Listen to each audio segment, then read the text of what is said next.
जैसे भूपेंद्र सिंह हुड्डा के बारे में कहा जाता है कि वो चुपचाप रहते हैं, वो अपने मन की बात किसी को शेयर नहीं करते हैं। हाँ, तो भनक दीपेंद्र भी नहीं लगने देते हैं। अच्छा, ये भी समानता है। अब दीपेंद्र पहले वाले दीपेंद्र नहीं रहे। अच्छा, ऐसी चर्चा थी अब की। हाँ, तो जो बिल्कुल मासूम सा नौजवान था जब आया था, और अब में वो लोग कहते थे कि अब तो बहुत स्वभाव में शातिरपना है ना, और बहकाना भी आ गया लोगों को, सारी चीजें सीखी। तो मतलब वो कहते थे कि राजनीति के जो गुण थे ना, नेगेटिव गुण, वो भी दीपेंद्र सिंह हुड्डा ने सीख लिए। और कुछ लोग ये मानते थे कि भाई बाप से भी आगे बढ़ गया इस मामले में। सत्ता का नशा प्रारंभिक दिनों में दीपेंद्र सिंह हुड्डा के सिर पर चढ़ के बोला नहीं, और इसमें बड़ी भूमिका उनके पिताश्री की रही कि उन्होंने उनको उस लाइन पे नहीं जाने दिया। राजनीति इसमें यह है कि चौके ओम प्रकाश चौटाला के पुत्र से उनकी तुलना हो रही थी, तो उन्होंने उसका लाभ लेना था। हरियाणा टॉक्स के नए एपिसोड में आपका स्वागत है। मैं हूं दीपक और मेरे साथ मौजूद हैं वरिष्ठ पत्रकार डॉक्टर सतीश त्यागी। नमस्कार। आज का जो टॉपिक है वो टॉपिक हमारी पिछली वीडियो से ही निकला है। दरअसल हमने पिछले दिनों एक वीडियो बनाई थी जिसमें हमने नायब सिंह सैनी जो वर्तमान मुख्यमंत्री और पूर्व मुख्यमंत्री मनोहर लाल उनकी तुलना की थी। तब उस वीडियो पर एक कमेंट आया कि आप बीजेपी के इन मुख्यमंत्रियों की तुलना कर रहे हैं, आप कांग्रेस के नेताओं की भी तुलना करें। फिर हमने सोचा क्यों ना एक तुलना की जाए। अब तुलना किसकी हो सकती थी भाई? मुख्य पूर्व सीएम भूपेंद्र सिंह हुड्डा या कुमारी शैलजा की, लेकिन ये सब जग जाहिर है, इसमें हम क्या विचार करें। तो हमने सोचा क्यों ना आज उस टॉपिक पे वीडियो बनाई जाए जो जिसके बारे में चर्चाएं तो होती है, वीडियो काफी कम बनती है। पूर्व सीएम भूपेंद्र सिंह हुड्डा और उनके पुत्र दीपेंद्र सिंह हुड्डा, दो पावर सेंटर एक ही घर के, और जिनसे बहुत से नेताओं ने उम्मीदें लगाई हुई थी और आगे भी लगाई रखी होंगी। तो आज उनकी कार्यशैली में और उनके काम करने के अंतर में और किस तरीके से वो व्यवहार करते हैं या उनकी राजनीतिक सोच है, सामाजिक सोच क्या है, उस पर हम बात करेंगे। और इसके बारे में जो हमें ज्यादा जानकारी देंगे वो है डॉक्टर सतीश त्यागी। सर, पहले तो आपको बधाई कि आपकी पहली वीडियो हिट हो गई और सब्सक्राइबर मात्र 300 है और 22-23 उसको देख चुके हैं, तो रुतबा है आपका। नहीं सर, आपके हिसाब से। और इसी तरह के विषय आप लाते रहेंगे तो मुझे लगता है हरियाणा के लोगों की बहुत दिलचस्पी इन चीजों में जानने की। जी। सवाल है भूपेंद्र सिंह हुड्डा और दीपेंद्र सिंह हुड्डा की तुलना करने की। देखिए, तुलना कभी दो लोगों की करनी नहीं चाहिए कि हर एक आदमी अपने आप में अनुपम होता है, अद्वितीय होता है जी, अलग ही पर्सनैलिटी होती है सबकी। लेकिन राजनीति में जब कई बार ये जरूरी भी हो जाता है कि तुलना करें, और एक ही परिवार में जब कई लोग राजनीति में सक्रिय हों, खासतौर से पिता पुत्र या पति पत्नी, तो उनके व्यवहार विचार और उनकी शैली की तुलना लोग खुद ही करते हैं।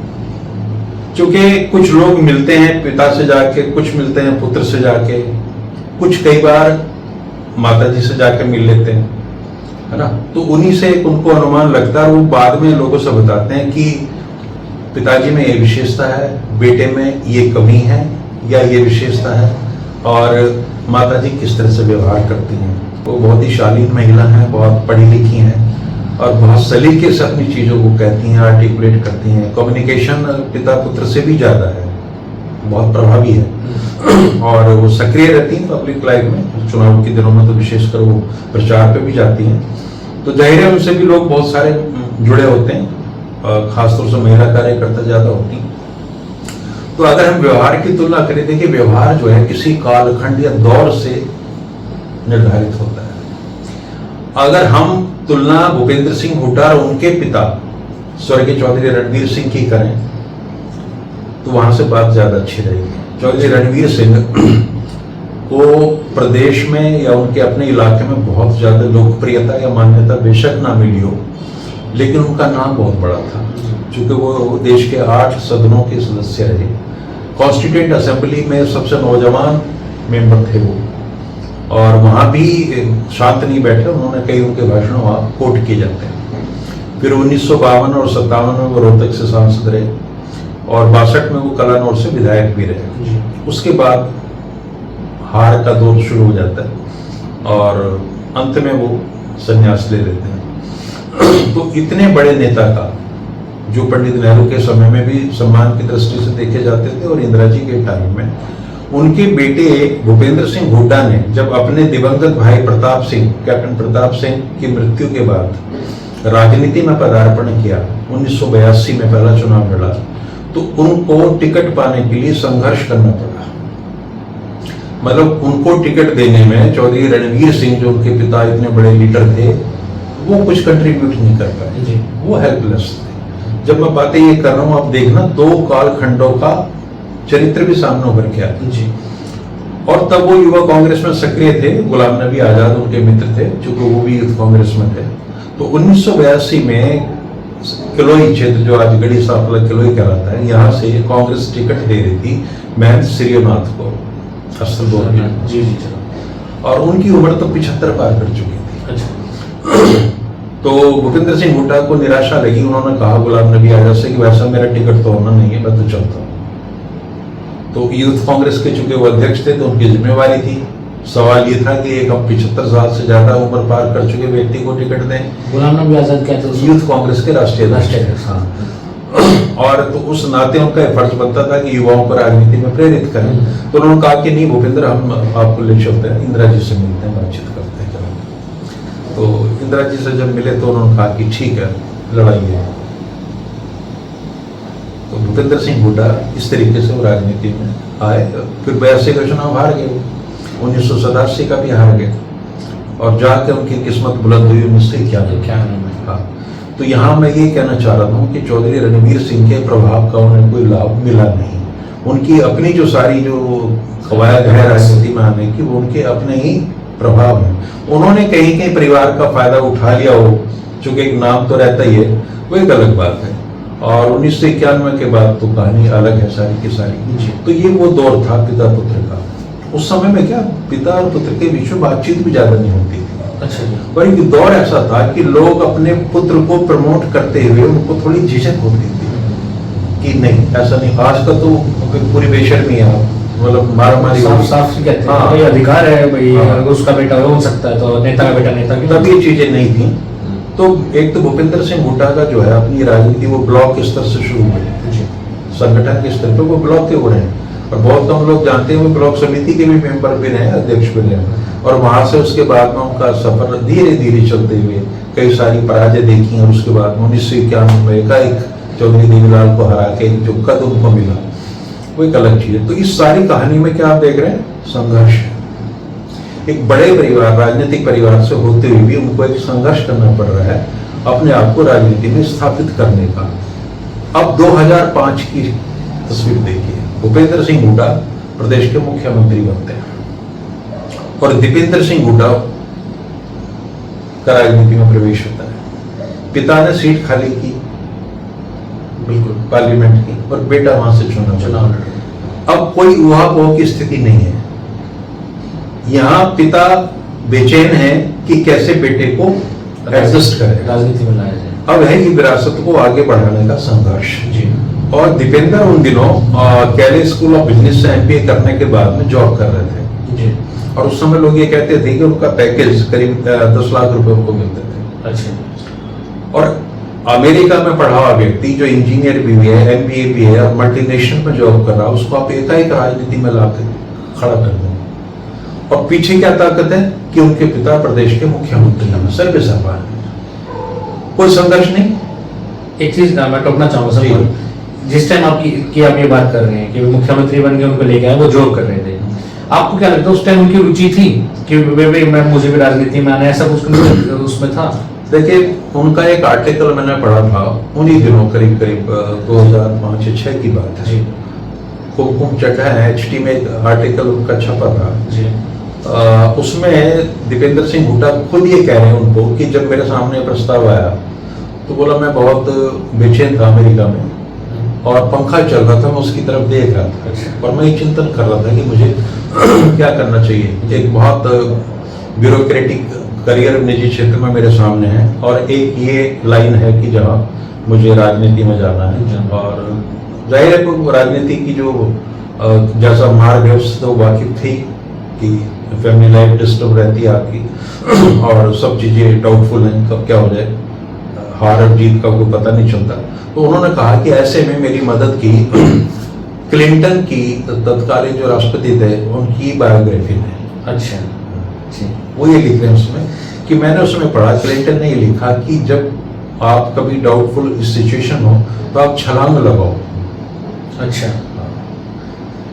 एक अननोन टेरिटरी है और आप उसमें छलांग लगाओ। अच्छा। तो वो अपनी प्रेरणा का स्रोत राजनीति में आने का बिल क्लिंटन को बता जी। दीपेंद्र हुड्डा। और खैर वो आ गए यहाँ पे, तो कोई संघर्ष तो था नहीं और वो सांसद बन गए। बिल्कुल। तो अब एक तरफ आपने भूपेंद्र सिंह हुड्डा का करियर देखा, अब यहाँ से उनका शुरू होता है। जी। दीपेंद्र हुड्डा जब राजनीति में आए तो उनकी तुलना और मुख्यमंत्रियों के बच्चों से हुई, और उस समय तक यहाँ दो बेटे बड़े मशहूर थे, अजय चौटाला और अभय चौटाला। उनसे पहले चौधरी सुरेंद्र सिंह बड़े मशहूर थे। तो हरियाणा की राजनीति में परिवारवाद कोई नई चीज था नहीं, इसलिए बहुत भूपेंद्र हुड्डा जी को भी बहुत लंबा चौड़ा विरोध इसके लिए नहीं सहना पड़ा। और मुख्यमंत्रियों के बेटे से लोग यहाँ के बहुत खुशी होते हैं कि उनको एक पावर सेंटर अलग से मिल जाता है। जी। जैसे एक अजय का था, एक अभय का था, जी। एक चौधरी प्रकाश चौटाला का था, है ना। तो उनको सहजता रहती है, आसानी रहती है। तो दीपेंद्र हुड्डा बिना किसी लंबे चौड़े प्रयास के 4.5-5 लाख के मार्जिन से वो एमपी बन गए। और जब उनका काम शुरू हुआ तो वो पर्दे के पीछे रहे। जी। उनकी वो भूमिका नहीं रही। तो उनकी तुलना मैंने कहा कि ओम प्रकाश चौटाला जी के बेटों से हुई। उनकी कुछ अलग खूबियां थी जो प्रदेश के लोग बखूबी जानते थे, और ये बहुत ही शालीन, पढ़ा लिखा, एक विनम्र सा बच्चा था दीपेंद्र हुड्डा। तो इनका व्यवहार कुछ और था।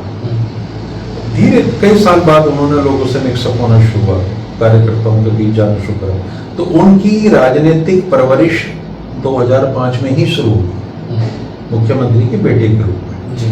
तो एक हरियाणा में एक टोरा होता है, टोरा कि भाई डीसी को यूं कह दिया, एसपी को यूं कह दिया, फलाने को ये कह दिया, उसको डांट दिया, इसको डांट दिया।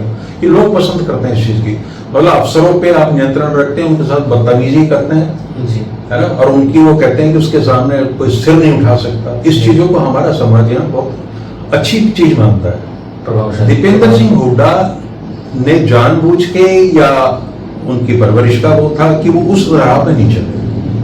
उनकी छवि ऐसे हुई कि उस समय कहा जाता था कि जो डिप्टी कमिश्नर्स वगैरह होते थे, सेक्रेटरी, तो उनको सर कह के बात करते थे। अच्छा। ये ज्यादा फॉर्मल हुए तो, इनफॉर्मल हुए तो भाई साहब कह दिया। तो ये बिल्कुल नई चीज थी जिससे हरियाणा की नौकरशाही का वास्ता पड़ रहा था। जी। और भूपेंद्र सिंह हुड्डा ने भी डे टू डे पॉलिटिक्स में उनका इंटरफेरेंस नहीं करने दिया शुरू के टाइम में, बिल्कुल भी। पर्दे के पीछे कुछ वो कहते हैं, हो जाती हैं चीजें। तो मुझे एक घटना याद है कि कुछ यहाँ जब बतौर सांसद उन्होंने अपने पिताजी से कहा कि मेरे क्षेत्र में 22 स्कूल हैं जिन्हें आपने अपग्रेड करना है। अच्छा। ये सूचना कहीं नहीं मिलेगी आपको। ये बिल्कुल पहले उसकी, हाँ। जब पहला कार्यकाल था सांसद, पहला कार्यकाल था, तो उन्होंने कहा कि भाई, भूपेंद्र सिंह हुड्डा ने कहा कि फिर तो सारे तेरे ही होंगे। अच्छा। मैं चीफ मिनिस्टर हूँ, मुझे देखना है कैसा करना होता है। अच्छा। तो जितने तेरे हिस्से में आएंगे तेरे कर दूंगा, बाकी और लोगों को भी तो देखना, दूसरे विधायकों को भी देखना, ठीक बात है। सांसदों को देखना। तो अंदर का मैं नहीं बता रहा कि बीच में क्या अंडरस्टैंडिंग थी, क्या थी, लेकिन जो बाहर चीजें आई वो ये है कि उनका एक खुल्लम खुल्ला हस्तक्षेप नहीं था डे टू डे के एडमिनिस्ट्रेशन में। और वो डिप्टी कमिश्नर वगैरह को मैंने बताया वो शालीनता से बात करते थे, और वो इसलिए भी करते हैं कि भूपेंद्र सिंह हुड्डा भी उतने ही शालीन थे। जी। तो उनकी शालीनता पर तो कोई सवाल आज तक उठा नहीं। जी। अब दीपेंद्र सिंह हुड्डा की ये जो शुरुआत हुई है राजनीति में इस तरीके की, इसको लोग, कुछ लोगों ने पसंद किया, कुछ लोगों ने नापसंद किया। जाहिर सी बात है, जो उस व्यवहार के आदी थे। दूसरे, वो विधायकों के साथ जी। बड़ी इज्जत से पेश आते थे, क्योंकि वो उनके पिता के समकालीन थे। जी। अब मान लिया आनंद सिंह टांगी हो, जयप्रकाश हो, रघुवीर कादियान हो, इन लोगों के साथ जिन्होंने उन्होंने अपने अंकल के रूप में देखा है, चाचा ताऊ के रूप में देखा, उनके साथ आप उस तरह का व्यवहार तो नहीं कर सकते, आपको सौम्य होना ही पड़ेगा। और दूसरे परिवार का प्रभाव तो चला आ रहा था, तो वो तुलना थी। तो सत्ता का नशा प्रारंभिक दिनों में दीपेंद्र सिंह हुड्डा के सिर पे चढ़ के बोला नहीं, और इसमें बड़ी भूमिका उनके पिताश्री की रही कि उन्होंने उनको उस लाइन पे नहीं जाने दिया। राजनीति इसमें यह है कि चूंकि ओम प्रकाश चौटाला के पुत्र से उनकी तुलना होनी थी, तो उन्होंने उसका लाभ लेना था। ऐसा नहीं होता राजनीतिक कि पहलू भी सारी चीजें चलता ही है। ये पहलू भी हमें काउंट कर लेना चाहिए। जी यानी उन्हें वो नशा नहीं चढ़ा मुख्यमंत्री के बेटे होने का, जी। और उसका नतीजा ये रहा कि वो लगातार चुनाव जीतते रहे, यहाँ से रोहतक से बड़ा समर्थन मिला। लेकिन एक दौर ऐसा आया अभी पिछले कुछ वर्षों में जी कि वो पूर्णतः राजनीति में सक्रिय हो गया। वो लगातार जनसंपर्क चल रहा है, कार्यकर्ताओं से मिलना है। अब लोगों से जब उनका इंटरेक्शन इस तरह का हुआ तो लोगों की राय बननी शुरू हुई। कुछ लोग जो मिल के आ रहे हैं उनसे, और भूपेंद्र सिंह हुड्डा से वो फिर आके मिलते हैं, फिर बताते हैं कि पिताजी का स्वभाव ऐसा है, उनका ऐसा है। धीरे धीरे क्या हुआ कि दीपेंद्र सिंह हुड्डा का अपना ही एक बहुत बड़ा ग्रुप बन गया, और उसमें मेनली यूथ शामिल थे। भूपेंद्र सिंह हुड्डा के पास जो लोग आते जाते थे वो 60 साल से ऊपर के, 55 साल से ऊपर के, इस तरह के थे। और दीपेंद्र सिंह हुड्डा के पास अपेक्षाकृत जो नए लड़के थे 20 से 40-45 साल के, इसके ये आने शुरू हुए।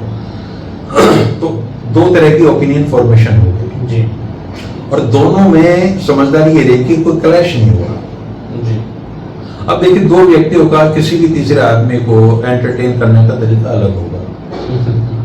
अब जो बिल्कुल एक मासूम सा बच्चा था, चॉकलेटी इमेज वाले दीपेंद्र सिंह हुड्डा है ना, और जब आए राजनीति के जंगल में और देखे यहाँ कितना कांटों भरा सफर है, कैसे कैसे लोग हैं। ये नहीं कि नेता खराब होता, केवल जनता भी बहुत खराब होती है। बहुत चालू लोग होते हैं, अपने काम निकलवाने के लिए किसी भी हद तक जाते हैं, उनको स्वार्थ से प्रेरित होते हैं। और नेता भी धीरे धीरे ये भाप लेता है कि ये आदमी कैसा है, ये कैसा है, ये कैसा, तो उसका व्यवहार अलग अलग किस्म का होना शुरू हो जाता है किसी का। फिर उसको कुछ लोग ऐसे मिलते हैं जैसे कि हुड्डा साहब के क्लोज सर्कल था 8-10 लोगों का, तो वो क्लोज सर्कल यहाँ भी बनता है। अब ये दोनों जो क्लोज सर्कल्स आपस में देखना राजनीति में हमेशा होता है कि दिखाई भी दे रहे हैं आपको और एक दूसरे की जड़ें भी काटते हैं।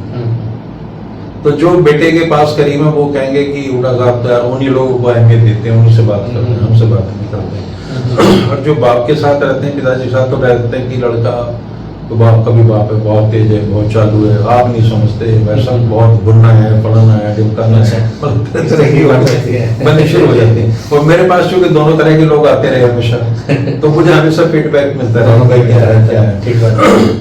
तो अब ऐसे में 2-3 बार मेरा दीपेंद्र हुड्डा से मेरा भी मिलना हुआ। तो आदमी क्या राजनीति में सेलेक्टिव हो जाता है। जब नेता किसी पत्रकार से मिलता है तो उसका एक रूप होता है, ब्यूरोक्रेट से मिलता है दूसरा, जब अपने कार्यकर्ता से मिलता है तो तीसरा होता है। क्योंकि कार्यकर्ता को वो ये मान के चलते हैं कि वो मेरा सबऑर्डिनेट है, उसे मेरे आदेश पर काम करना है। अब पत्रकार तो उसका नौकर तो होता नहीं, वो एक ओपिनियन भी दे देता है। तो जैसे भूपेंद्र सिंह हुड्डा के बारे में ये कहा जाता है कि वो चुपचाप रहते हैं, अपने मन की बात किसी को शेयर नहीं करते हैं, भनक नहीं लगेंगे। हाँ, तो भनक दीपेंद्र भी नहीं लगने देते हैं। अच्छा, ये भी समानता है। ये समानता है। और उनके दिमाग में क्या चल रहा होता है उसको अंदर ही रखते हैं आमतौर पर।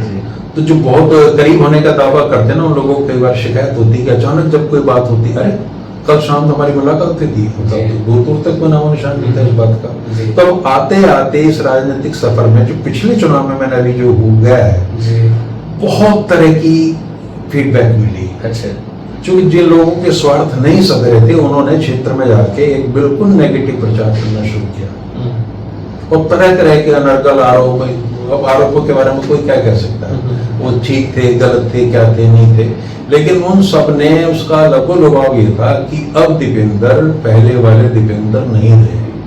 अच्छा, ऐसी चर्चा थी अब की। हाँ, तो जो बिल्कुल मासूम सा नौजवान था जब आया था, और अब में वो लोग कहते थे कि अब तो बहुत स्वभाव में शातिरपना है ना, और बहकाना भी आ गया लोगों को, सारी चीजें सीख गए। तो मतलब वो कहते थे कि राजनीति के जो गुण थे ना, नेगेटिव गुण, वो भी दीपेंद्र सिंह हुड्डा ने सीख लिए। और कुछ लोग ये मानते थे कि भाई बाप से भी आगे बढ़ गया इस मामले में। लेकिन आप ये देखेंगे कि इस पूरे उसमें विपक्ष कोई बहुत ज्यादा हमलावर दीपेंद्र हुड्डा के प्रति नहीं रहा, उसका निशाना हमेशा भूपेंद्र हुड्डा है। तो वो एक इससे बचे रहे। इक्का दुक्का बार उन्होंने इस तरह के बयान दे दिए कि जहां से आए वहीं भेज देंगे। बाद में उन्होंने इसके लिए क्षमा भी मांगी। वो हरियाणवी कैरेक्टर को शोभा नहीं देती, क्षमा मांगने वालों को लोग ज्यादा पसंद नहीं करते। वो कहते ठीक है, जो कह दिया सो कह दिया। तो उसमें भी मेरी सूचना है 1-2 दिन का समय लिया गया कि हमें क्या करना चाहिए, और उन्होंने सोचा है कि इस मामले को निपटाना है तो निपटा दो।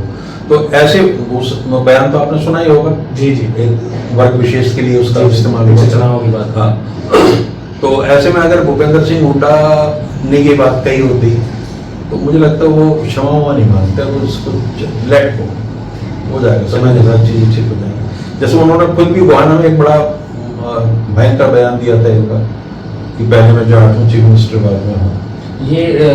ये हम जो बातें सुनते हैं वो दिल्ली की सुनते हैं, आप गोहाना की बात कर रहे हैं। हाँ, गोहाना की रैली में अच्छा। सार्वजनिक रूप से रहा था। अच्छा। तो उसको उन्होंने इस पर कोई अफसोस नहीं जताया, क्योंकि पॉलिटिकली इससे उनको फायदा मिल रहा था। तो दीपेंद्र हुड्डा आज की डेट में आप देखिए कि करीब करीब 19-20 साल का उनका संसदीय जीवन है, राज्यसभा के भी सदस्य रह लिए और काफी एक्सपोजर हो चुका है मुख्यमंत्री के बेटे के रूप में भी। तो अभी उतने शातिर तो नहीं हुए जितना एक नेता को होना चाहिए, लेकिन इतने मासूम भी नहीं रहे कि कहा जाए कि वो बिल्कुल वैसे ही है। तो राजनीति बहुत कुछ सिखाती है, और ये जैसा मैंने शुरू में कहा, कालखंडों का भी फर्क होता है। भूपेंद्र सिंह हुड्डा पैदा हो रहे हैं सितंबर 1947 में, और वो जब तक जवान हुए 72-73 में, और आज जो बच्चा पैदा हो रहा है 40-45 साल पहले, तो उसमें एक फर्क तो जनरेशनल चेंज तो होता है उसके तौर तरीकों में, उठने बैठने में। और वो अपने बाप को भी जज करता है, बेटा कि पिताजी यहाँ गलती कर रहे हैं, डैडी यहाँ से चीज़ों को सही नहीं कर पा रहे, मैं होता तो मैं करता। और कई बार वो बता भी देते हैं कि आप ये गलत कर रहे हो। तो भूपेंद्र सिंह हुड्डा ऐसे बाप रहे हैं, जो बाहर की बात है कि वो डांट देते थे कि मुझे समझाने की जरूरत नहीं, मुझे सब पता है। तो उनमें एक अलग किस्म का कॉन्फिडेंस है ना। तो जब बच्चे को लगता है कि भाई पिताजी मेरी बात नहीं मान रहे और वो अपनी बात को सही मान रहे, तो वो फिर कहीं तो फ्रस्ट्रेशन होती होगी। और फिर राजनीति के दबाव इतने हैं, ऐसी दिनचर्या होती है आदमी की, और तो बहुत सारा स्वभाव में परिवर्तन आते हैं, आदमी बदलता है, हर कोई बदलता है, हम लोग भी बदले हैं, ऐसे कुछ नहीं है। तो मोटी मोटी तो ये चीजें दोनों में है स्वभाव से। मैं आपकी सर एक वीडियो देख रहा था, तो उस वीडियो में आप कह रहे हैं कि दीपेंद्र हुड्डा जो है एक विशेष लोगों से जो है, उनके जो आसपास का जो ऐसे लोगों का जमावड़ा है जो एक विशेष वैसे संबंध रखते हैं, ठीक है जी, जबकि पिता में आपने ऐसी बात नहीं देखी। ऐसा क्या भाई, क्या देखा आपने, क्या कहना चाहते थे आप? देखिए, पिता के इर्द गिर्द भी लोग तो हैं जी, लेकिन वो उनको प्रभावित करने की स्थिति में नहीं रहते जी। भूपेंद्र हुड्डा निर्णय अपना अपने आप ही लेते हैं, सुनते सबकी हैं, करते मन की। हाँ। दीपेंद्र हुड्डा के संपर्क में गया कि वो बहुत लोगों से ओपिनियन लेते हैं जी, और फिर करते वो भी अपने मन के हैं जी। तो जिनकी राय ली गई उस पर उन्होंने एक्ट अपॉन नहीं किया, अमल नहीं किया, उनको थोड़ी सी निराशा होती है। नेता हमेशा ये चाहता है कि बाहर पब्लिक लाइफ में ये जानना चाहिए कि अथॉरिटी में हूँ, डिसीजन मैंने लिया है। डिसीजन मेकिंग में बहुत सारे लोग शामिल हो सकते हैं, उनको वो क्रेडिट वगैरह नहीं देते उस तरीके से। तो ये एक बुनियादी फर्क है, जनरेशनल चेंज है पॉलिटिक्स का। अब आप वरुण गांधी और संजय गांधी की तुलना करें, दोनों बाप बेटे, लेकिन अलग अलग दूरी पे खड़े हुए लोग जी। राजीव गांधी और राहुल गांधी में धरती आसमान का फर्क है। परिस्थितियां अलग है। हाँ हाँ। तो अब आज के दौर में चूंकि अब राजनीति हो गई है टेक्नोलॉजी ड्रिवन, पहले प्रचार माध्यम और तरीके के थे, आज सारे नए हो गए। तो इसमें आप देखिए नरेंद्र मोदी 70 के 72-73 की उम्र में चल रहे हैं, उसके बाद भी उन्होंने टेक्नोलॉजी से अपने आप को परिचित रखा है। तो वो इतनी उम्र में आने के बाद भी उनको सब पता है सिस्टम कैसे काम करते हैं। तो ऐसे नेता के साथ अगर आपने एक राइवलरी रखनी है, कंपटीशन रखना है, तो आपको इस तरह का होना ही पड़ेगा। तो नई जनरेशन इन चीजों को, आप भूपेंद्र हुड्डा वो कहते हैं कि मेरे पास तो छोटा सा फोन है, आईफोन स्मार्टफोन छोटा सा रखते हैं वो जो पुराना टेलीफोन आया। अब दीपेंद्र हुड्डा तो नहीं कर सकते जी। अच्छा, एक क्या होता है कि वो सहज सुलभ ये कहा जाता है कि हुड्डा साहब वो पर्सनल नंबर पे उनका है कोई नंबर और उस पर आप बात करो तो खुद फोन उठाते हैं। दीपेंद्र हुड्डा के साथ ये चीजें संभव नहीं है। मतलब अगर आप सुबह आपने सोचा कि मैंने बात करनी किसी कार्यकर्ता ने, तो हो सकता है उनके पीए सिस्टम में जाके ए से बी से बात करके सी में, और फिर आप बात नहीं हुई, पता चला हफ्ते 10 दिन बात नहीं हुई। ये भी ए से फिर बी से सी, हाँ, इस हद तक है। मतलब वो बात कराना जो उनके साथ के इर्द गिर्द के लोग हैं वो उनकी जिम्मेवारी है, उनको तो पता ही नहीं होता। जी, जी, जी। अब वो तय करेंगे, फिल्टर करेंगे कि साहब अमुक आदमी आपसे बात करना चाहता है, जी। तो ये लोग भी ताकतवर हो जाते हैं जी, वाले। जी, जी, जी। चूंकि जो कार्यकर्ता है ना साथ रहने वो भी पकड़ लेते हैं, उनके ड्राइवर तक को पकड़ लेते हैं जी जी जी जी, हैं? जी, जी। कि भाई ये मेरी बात करा दे। यहाँ तो दीपक जी मैंने ऐसा देखा कि एक मुख्यमंत्री के बेटे के लिए रोहतक में बाईपास पे किसी ने दफ्तर बनाया जी। और उसमें इटालियन टाइल्स लगवाई, बहुत अच्छा वॉशरूम बनवाया, तमाम चीजें। अच्छा जी। वो केवल इसलिए थी, उसका देख सोचने का ढंग कि उनकी जो मुख्यमंत्री के बेटे की जो श्रीमती थी वो डायबिटिक थी अच्छा और उनको बार बार वॉशरूम यूज करना पड़ता था। अच्छा उन्होंने वो ड्राइवर सेट किया उसका गाड़ी का अच्छा और उसको कहा कि मैडम को जब भी इस पर्पज के लिए वो उतरे तो तुम मेरे यहाँ ले आना। अच्छा ठीक है। तो वो शानदार वॉशरूम में आएंगी और अपने दिलचस्प बातें बता रहे हैं। चाय कॉफी पीलेंगी, ये होता है। जी जी। मैंने नेताओं के ड्राइवरों को विधायकों से ज्यादा ताकतवर इस स्थिति में देखा है, अच्छा ड्राइवरों को। अच्छा या जो सिक्योरिटी गार्ड होता है चाहे हुड्डा साहब के साथ जो रहते हैं बंदा, वो जी, जी, 24 घंटे साथ रहता है, अभी बड़ा चर्चित हुआ था उनकी वो कंघी भी करने लगा था। हाँ काफी वीडियो चली जब थी। इतने बड़े नेता की कोई कंघी कर देगा तो कहीं तो करीब होगा। और जो बड़े अपने ये क्या शातिर किस्म के कार्यकर्ता होते हैं, देखते भाई ये बहुत ही करीब है, तो उसको वो अप्रोच करने लगते हैं। जी और अप्रोच केवल इसीलिए नहीं कि हमारा ध्यान रखना, वो बहुत तरीके से उनको मनाया जाता है अप्रोच के, वो सब ताकतवर लोग हो जाते हैं। या प्रत्यक्ष तौर पे नेता ही हो जाते हैं। हाँ हाँ। तो ये पहली पीढ़ी के नेताओं में ये चीजें नहीं थी, वो सहज सुलभ थे, लोगों से मिलते थे।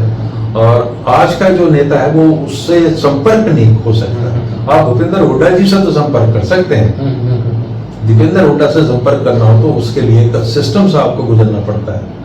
और कई बार अब ये व्हाट्सएप चलने लगा है, तो ये कहा जाता है कि यार व्हाट्सएप कॉल कर लेना, आप उस पर मैसेज डाल देना।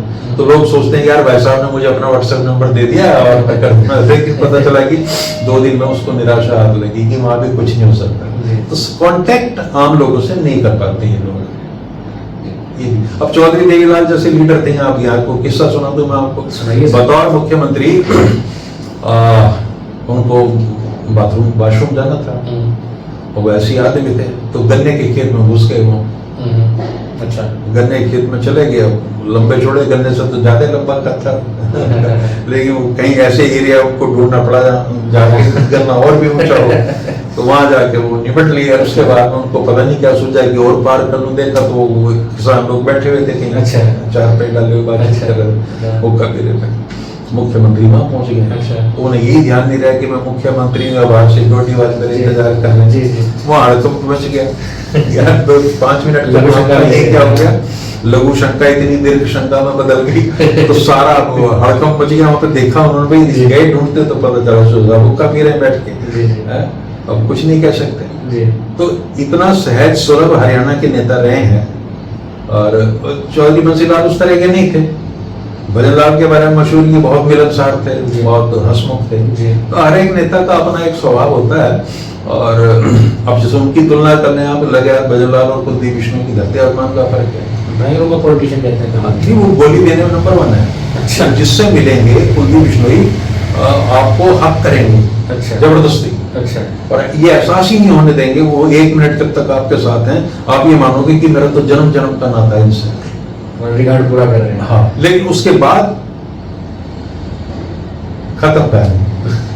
भजनलाल ऐसे नहीं थे। अच्छा तो अभी आज जिन पिता पुत्रों की हमने चर्चा की है, उनका स्वभाव मेरे ख्याल से आपको बहुत कुछ समझ में आ गया होगा। फिर क्या है कि यंग है, जी देखो उनको शाम को फैमिली को भी टाइम देना है, और लुटीन जोन में रहते हैं दिल्ली में, जी है ना, खान मार्केट से वास्ता पड़ता है, जी। एक अलग ही चकाचौंध है। जी। और भाई साधन संपन्न व्यक्ति हैं, जी जी जी तो संघर्ष करने वाले व्यक्ति में और साधन संपन्न व्यक्ति में फर्क तो होता है जीवन शैली।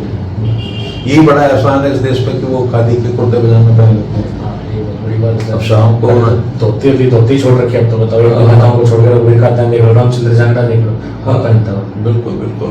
जी जी और आज तो स्थिति ऐसी है कि मुझे कोई बता रहा था किसी नेता के बारे में, विधायक के बारे में, कि उसके बेटे ने 1.5 लाख की जीन्स खरीदी है। अच्छा, कमाल है।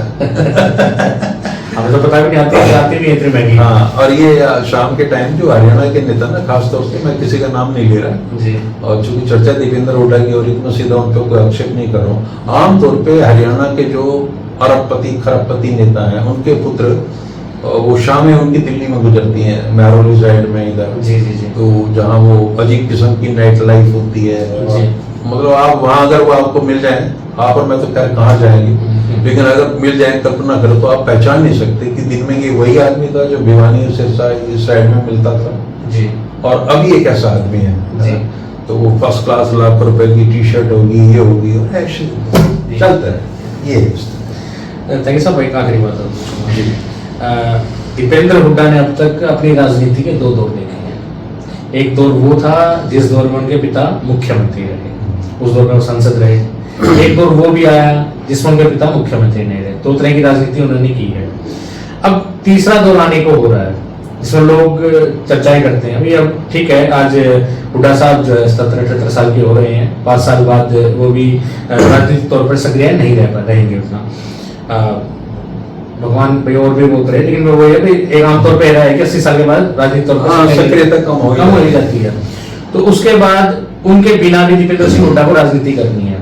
तो कुछ लोग चर्चाएं ये भी करते हैं कि भूपेंद्र सिंह हुड्डा है, जब तक वो राजनीति कर रहे हैं तब तक दीपेंद्र हुड्डा की राजनीति भी फलती फूलती रही है। उनके बिना जब वो राजनीतिक तौर पे सक्रिय नहीं होंगे, क्या दीपेंद्र हुड्डा की राजनीति में आप ग्राफ ऊपर चढ़ता देख रहे हैं, या फिर कुछ आपको लगता है इसको लेकर आएगा? देखिए, ग्राफ ऊपर चढ़ेगा नीचे चढ़ेगा सामान्य रहेगा, ये बहुत सारा व्यक्तियों पर स्थितियों पर निर्भर करता है कि किस तरह के हालात होंगे, और हालात विपरीत होना शुरू हो गए जी। इसमें केवल ये मैटर करता है कि व्यक्ति जो नेता है वो कितनी मेहनत करता है, कितने धैर्य से करता है, और कितना उसका बड़ा जनसंपर्क है, किस तरह के वो इश्यूज उठाता है। जी। मैं कहता हूँ अभी तक दीपेंद्र हुड्डा का जो वास्ता पड़ा है वो सत्ता से पड़ा है जी। लेकिन असली व्यक्तित्व व्यक्ति का निखर के आता है संघर्ष में जी। विपक्ष में जब आप होते हैं, किस तरह से आप लड़ाई लड़ते हैं सड़क पे जाकर लोगों के हितों की, और लोग उसको ऑब्जर्व करते हैं। ऐसा नहीं है जी। अगर उनको ये लगा कि इस बंदे में पोटेंशियल है जी। ये सरकारों से टकराने का मादा इसमें है, जन संघर्ष का मादा इसमें है, और लोगों से जुड़ाव वाली सारी चीजें हैं, तो कोई लोग खारिज नहीं करते, टेम्परेरीली उसको बिठा देते हैं कि अभी आप थोड़ा सा वेट करो, आप में पोटेंशियल है, लेकिन हमें हमारे समाज को आज इस तरह की राजनीति चाहिए। तो राजनीति में आदमी अप्रासंगिक कभी नहीं होता, बशर्ते वो सक्रिय रहे। वो कहते हैं ना, चर्चा पर्चा खर्चा, इन 3 चीजों पे मतलब देश की राजनीति टिकी है। आप चर्चाओं में रहिए, प्रचार कीजिए प्रचार, और खर्चा भी करते रहिए। ये नहीं कि जो कमा लिया उसमें से कुछ निकालना ही नहीं है। बहुत व्यवहारिक बातें हैं ये। तो वो नेता अगर लोगों के बीच बना रहेगा, संघर्ष करेगा, तो भविष्य उज्जवल रहेगा। और असली चुनौती तो आई अब है, अभी का जो जनसंपर्क था उसमें और अब में बड़ा फर्क है। अब आप जाएंगे, लोग आपको ताने भी देंगे, तंज भी कसेंगे, आपको डांट भी पिलाएंगे, आपकी कमियां खामियां भी बताएंगे, तो आपको बड़ी विनम्रता से अगर आप उन चीजों को लेते हो और उस समय भूल जाते हो कि मेरा अतीत क्या है, तब चीजें ज्यादा इफेक्टिव होंगी। उसकी जो राजनीतिक सूझबूझ है उसकी परीक्षा अभी होनी है। बिल्कुल अभी होनी है, टेस्टिंग टाइम है। मैं कहता हूँ 20 साल का जो अब तक का दीपेंद्र सिंह हुड्डा जी का करियर रहा, वो और अब जो आ गया है वो कंफर्ट का था, मेनली कंफर्ट का था। डिस्कंफर्ट केवल इतना है कि आप बहुत ज्यादा टाइम पॉलिटिक्स में दे रहे हैं, बट अब का बहुत चैलेंजिंग है। लोग नेताओं से नफरत नहीं करते, चाहे कोई भी नेता हो। मैं तो कहता हूँ दुष्यंत चौटाला का भी भविष्य है, 10 साल बाद हो सकता है, कौन सी बड़ी बात है। जब चौधरी बंसी लाल की वापसी हो सकती है इमरजेंसी में कुख्यात होने के बाद, नारा लगता था नसबंदी के 3 दलाल इंदा संजय बंसीलाल, वो चौधरी बंसीलाल 1900 आया सत्ता में वापसी हुई। महम कांड और प्रकाश चौटाला जी के माथे पे कलंक था, लेकिन उनकी भी वापसी होगी, मुख्यमंत्री। तो जब इतने बड़े कांडों के बाद किसी की वापसी हो सकती है राजनीति में, तो अभी तो कोई कांड तो हुआ नहीं। तो जिंदा लोगों का खेल है राजनीति, और ये मशीनें तो करती नहीं है। आए इसमें जम के लड़ते हुए दिखेंगे तो लोग तारीफ करेंगे, और अगर लुटियन जोन में अपने आप को सीमित कर देंगे और कंफर्ट जोन में चले जाएंगे, तो मैं कहता हूँ बार बार, इतिहास के पास एक कूड़ेदान भी होता है, बहुत बड़ी वो डस्टबिन में डाल देता है, उठाते हैं। बहुत बड़ी बात। धन्यवाद त्यागी जी समय देने के लिए। तो दोस्तों, आज के इस वीडियो में सिर्फ इतना ही। कल फिर हम मिलेंगे एक नए विषय के साथ। तब तक आप देखते रहिए हरियाणा टॉक्स।